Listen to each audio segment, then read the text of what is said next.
നമസ്കാരം. വികട യാക്കോബായ മെത്രാൻ കൊച്ചി ഗ്രിഗോറിയോസ് തിരുമേനി കാത്തോലിക്കായാകുമ്പോൾ യഥാർത്ഥ പൗരസ്ത്യ കാത്തോലിക്കോസും മലങ്കര മെത്രാനും ഓടി ഒളിക്കേണ്ട അവസ്ഥയാകും. 1995 സുപ്രീം കോടതി ഉത്തരവ് പ്രകാരം 1934 സഭാ ഭരണഘടന അംഗീകരിച്ച് മുൻസിഫ് കോടതി മുതൽ സുപ്രീം കോടതി വരെ സത്യവാങ്മൂലം നൽകിയ ഒരു വിഘടിത മെത്രാനാണ് കൊച്ചി ഗ്രിഗോറിയോസ്.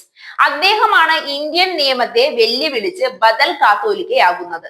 മലങ്കര സഭയിലെ ഭിന്നത നിലനിർത്താനുള്ള സിറിയൻ പാത്രിയർക്കീസിന്റെ ഒരു തന്ത്രമാണിപ്പോൾ കൊച്ചിയെ വാഴിക്കുന്നത്.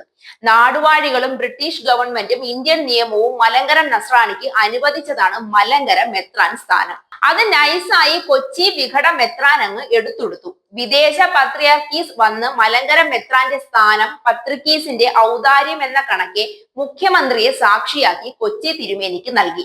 അതു കേട്ട പിണറായി വിഘടന്മാർക്ക് മലങ്കര നസ്രാണിയുടെ അസ്തിത്വം സർക്കാർ ചിലവിൽ അനുവദിക്കുമെന്ന് പ്രഖ്യാപിക്കുകയും ചെയ്തു.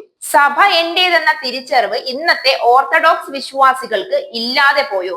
കാലം ചെയ്ത പൗലോസ് ദ്വിതീയൻ ബാവ വരെയുള്ള കാത്തോലിക്ക ബാവമാർ വിശ്വാസികളോട് ചോദിച്ചതും പഠിപ്പിച്ചതും സഭ ആരുടെ എന്നാണ്.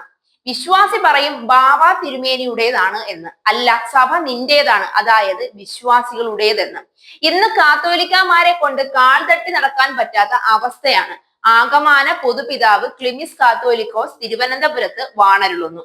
മലങ്കര കാത്തോലിക്ക മാത്രമല്ല, കർദിനാളും ആർച്ച് ബിഷപ്പുമാണ്. കാത്തോലിക്കയൊക്കെ ആണെങ്കിലും പോപ്പിന്റെ മുന്നിൽ ആർച്ച് ബിഷപ്പാണ്. ആകെപ്പാടെ കേവലം 50,000 വിശ്വാസികൾ തികച്ചില്ലെന്നാണ് സർക്കാർ രേഖകൾ പോലും പറയുന്നത്.